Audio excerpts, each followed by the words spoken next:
Hello student, তোমরা সবাই কেমন আছো? আশা করি ভালো আছো, সুস্থ আছো। আমি খুব ভালো আছি, সুস্থ আছি। দেখো, আজকে তোমাদের সঙ্গে নিয়ে চলে এসেছি একটা সুন্দর ভিডিও, যে ভিডিওটি আমাদের বর্ণমালার সঙ্গে যুক্ত ইঙ্গ। ইঙ্গটা হচ্ছে সবথেকে কঠিন এবং খুব শক্ত বর্ণ, যে বর্ণটি আমাদের লিখতে খুবই কষ্ট হয়, বাচ্চাদেরও হয়। তো সেই বর্ণমালাটি কিভাবে লিখবো সেটা আজকে আমি দেখাচ্ছি, কিন্তু আমি লিখবো না। তো বাচ্চা ছেলে কিভাবে লেখে, কিভাবে তাদেরকে লেখাতে হয় সেটাই দেখাবো। তো সেই বাচ্চা ছেলের লেখাটি আমি আজকে তুলে ধরলাম তোমাদের সামনে, তোমাদের অনুপ্রেরণা, যে বাচ্চা ছেলেরা ইঙ্গ কিভাবে লিখবে। ইঙ্গটা লিখতে গেলে কিন্তু আমাদের প্রথমে লিখতে হবে যে আমাদের এ থেকে জেড অবধি সব বাচ্চারা লিখতে পারে সুন্দরভাবে। তো তারা সবসময়ই ইংরাজি ওয়ার্ডগুলো তাদের লিখতে খুব সুবিধা হয়। তার জন্য তাদেরকে সবসময় ইংরাজি অক্ষর ধরে যদি একটা একটা করে করানো হয় তাহলে খুব সুন্দর হবে। দেখো, এখানে বাচ্চাটি কিন্তু লিখছে যে প্রথমে তাকে লেখানো করানো হয়েছে যে তুমি পি লেখো। পি লেখো, পি এর মধ্যে কিন্তু তারপরে তুমি এক থেকে 10-এর মধ্যে যেগুলো আমরা শিখি, যে একে চন্দ্র দুইয়ে পক্ষ, তো সেখান থেকে আমরা এখান থেকে নিয়ে নিচ্ছি একটা 6 ঋতু। একটা ইংলিশে পি লিখে নিলাম, তারপরে 6 ঋতু, তাহলে হয়ে গেল আমাদের ইঙ্গ। এইভাবে দেখো বাচ্চাটির সম্পূর্ণ ঘরগুলি সবই লেখা হবে। তো এইভাবে বাচ্চাদেরকে লেখাতে হবে সুন্দর করে। যদি তাদেরকে বলা যায় যে তোমরা একবার পিটা লেখো, তারপরে 6 ঋতু লিখবে, এইভাবে কিন্তু সব অক্ষরই করানো যায়। যদি ক লেখা হয় তাহলে লিখতে হবে কি, যে তুমি একটা ব লেখো, তারপরে তুমি লিখবে কয়ের মাথায় একটা একে চন্দ্র দিয়ে দাও, তাহলেই তোমার হয়ে যাবে ক। এইভাবে কিন্তু তাদেরকে লেখাতে হবে। তো এইভাবেই বাচ্চাটিও লিখছে। তো এটা একদম সুন্দর করে বাচ্চাটি লিখছে, সেই লেখাটি আমি আজকে তোমাদের সামনে তুলে ধরলাম। তো এই বাচ্চার লেখাটি যদি তোমাদের ভালো লেগে থাকে, তোমরা অবশ্যই চ্যানেলটিকে সাবস্ক্রাইব করে পাশে থাকবে। তো পাশে বেল আইকনটি প্রেস করে নোটিফিকেশন অল করে দেবে। আর সবসময় বাচ্চাদের উপর ভালোবাসা রেখে ভিডিওটি শেয়ার করে দেবে। একটি লাইক অবশ্যই করবে, বাচ্চাটি অবশ্যই সুন্দরভাবে লিখছে তার জন্য। তো এই যে বাচ্চাটি লিখছে, এই বাচ্চাটির বয়স হচ্ছে 3 বছর 8 মাস। তো এই বাচ্চাটি লিখছে, এই বাচ্চাটি আর কারো নয়, আমারই বাচ্চা। তো তাকে কিভাবে লেখানো হয় আমি সেটাই আপনাদেরকে তুলে ধরে দেখালাম।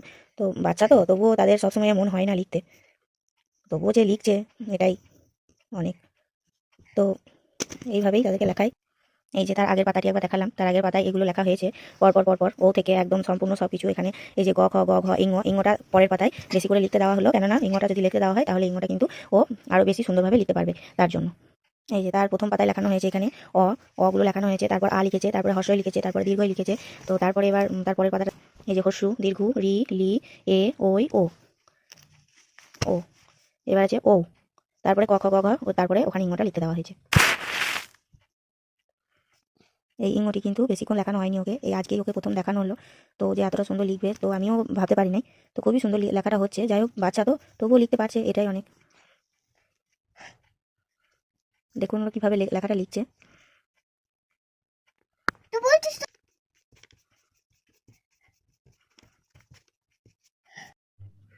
তাহলে দেখে নিই আমরা বাচ্চাটার লেখাটা।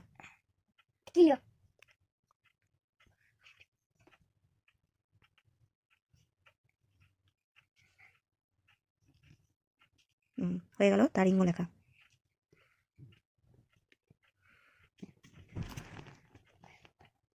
এইভাবে কিন্তু তাদেরকে সব লেখাই শেখানো হয়। তো সব লেখা এখনও তুলে ধরতে আমি পারিনি, তার মধ্যে এটাই ধরলাম। তো এ থেকে জেড অবধি যদি লেখা আবার যদি হয় আমি দেখিয়ে দেবো, সেগুলো কোনো ব্যাপার নেই। যে এখন লিখছে সে কিন্তু আমার ছেলে, লিখছে, তার বয়স মাত্র 3 বছর 8 মাস, এখন হচ্ছে 4 বছর হয়নি। তার গাইডলাইন একমাত্র তার মা, যতটা পেরেছি দেখাচ্ছি, চলছে এইভাবেই তাকে শেখানো হচ্ছে। সেও শিখছে, মনে রাখছে, তার সঙ্গে সঙ্গে বকাও খায়, বদমাইশিও করে, সেগুলোকে নিজেকেই মেনটেন করতে হয়। তো আমার রিকোয়েস্ট যে ভিডিওটা স্কিপ না করে সম্পূর্ণ ভিডিওটি দেখবেন, যে সে লেখাটা কীভাবে কমপ্লিট করছে। বাচ্চা ছেলে, তার সবসময় মন লাগে না পড়তে, একবার জল তেষ্টা পাবে।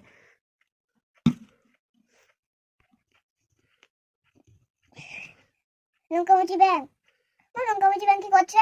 নৌকা চালাচ্ছে। নৌকা চালাচ্ছে। নৌকামুচি ব্যাং, নৌকামুচি ব্যাং, নৌকা চালাচ্ছে। ইঙ্গটা আগে বলতে হবে, আগে বলতে হবে ইঙ্গ, ইঙ্গতে নৌকা মাঝি ব্যাং। ইঙ্গ মানে নৌকামুচি ব্যাং, নৌকা চালাচ্ছে। এবার তা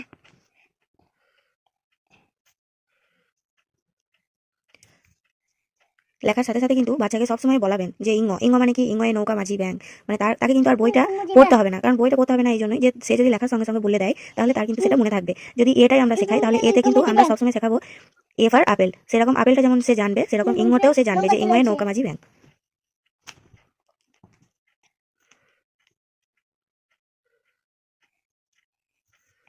নৌকামুচি ব্যাং। চলে এসেছি একদম শেষের লাইনে লেখা।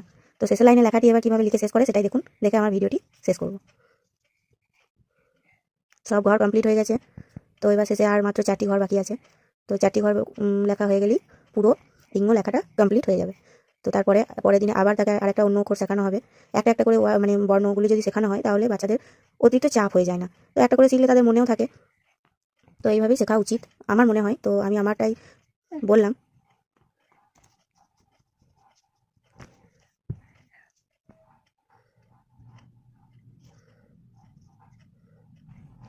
বা কার বাচ্চা কেমন মেরিটে সেটা তার মা বাবারা জানবে, যে তার কতটা মানে বুদ্ধি, কতটা মানে তার ধরে রাখার ক্ষমতা থাকে মাথায়। তো সেইভাবেই লেখাবেন। আমি এটা বলবো, সবসময়ই বলি যে বাচ্চাকে কখনোই চাপ সৃষ্টি করে লেখাবেন না। দেখবেন আগে যে আপনার বাচ্চা কতটা নিতে পারছে, তো সেই হিসাবেই শেখাবেন।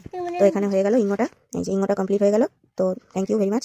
আমার ভিডিওটি এখানেই শেষ করলাম। তখন সুস্থ থাকুন, ভালো থাকুন, আর আপনাদের বাচ্চার খেয়াল রাখুন। আর কি বলবে? আর কিছু